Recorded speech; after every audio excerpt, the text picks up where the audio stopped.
शेकडो वर्षांपासून रानावनात आपल्या शौर्याने राहणारे आपले आदिवासी कित्येक संकटांना रोज सामोरे जातात.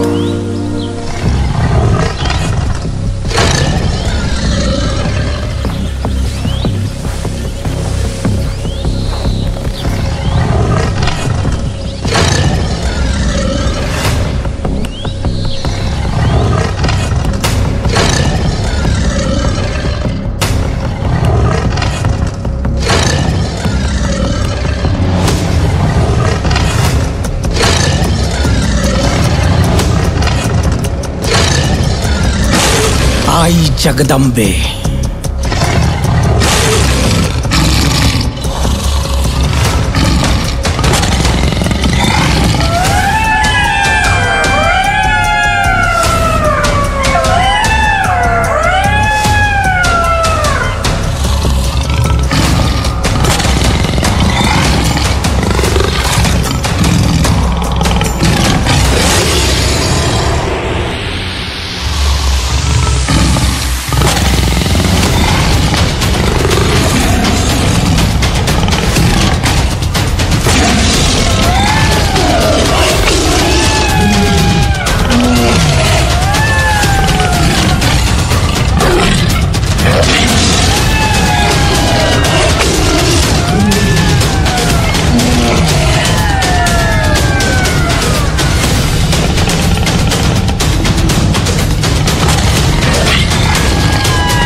वाघाच्या मदतीला वाघच आला.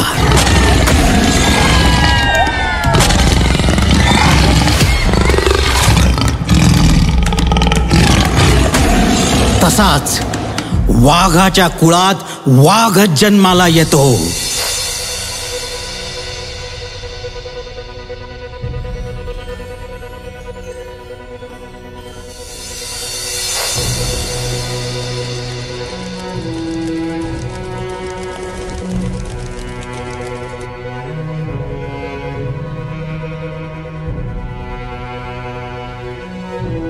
एक दिवस उद्विग्न अवस्थेत पार्वती आई बसलेल्या असताना महादेवांनी त्यांना विचारलं, पार्वती, आपण एवढ्या उद्विग्न का?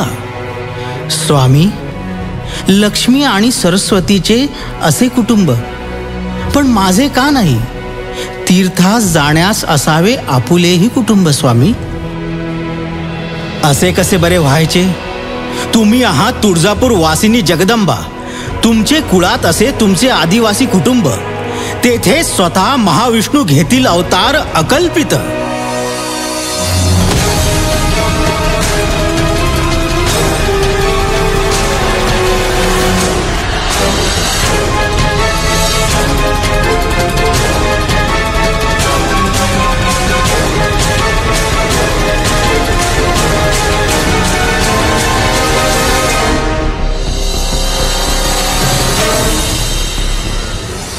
कुरुक्षेत्रातील युद्धात एकलव्य पांडवांच्या विरुद्ध लढला तर कौरवांच्या म्हणजेच अधर्माच्या बाजूने निकाल लागू शकतो, ह्या विचाराने श्रीकृष्णाने एकलव्याचा वध केला.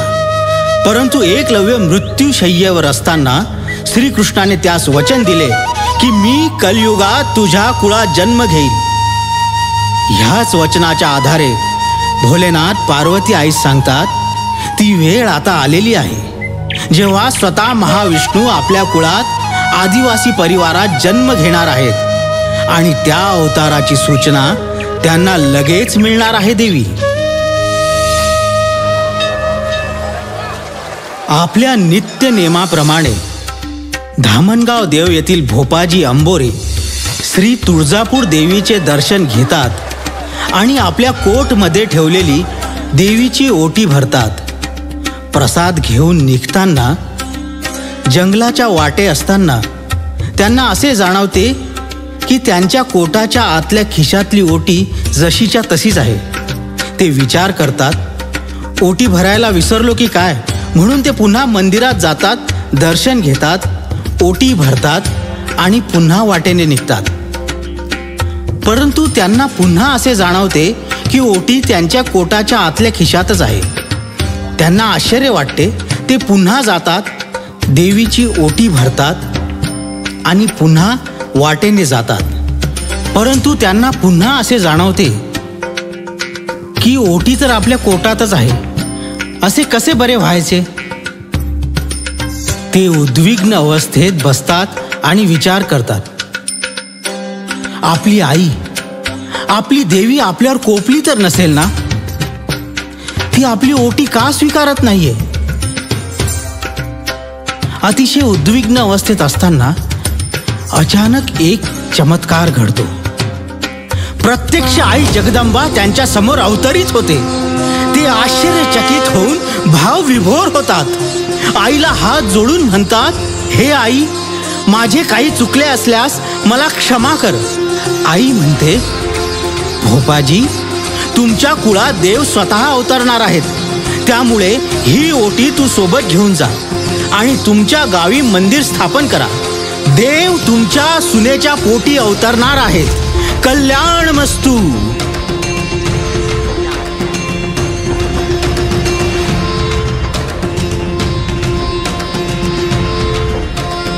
श्री भगवान मुंगसाजी माऊली परमानंद सागर मठ प्रस्तुत गमाई नंदन मुंगसाजी महाराजांचे चरित्रामृत बघण्यासाठी आजच सबस्क्राईब करा गमाई नंदन या यूट्यूब चॅनलला.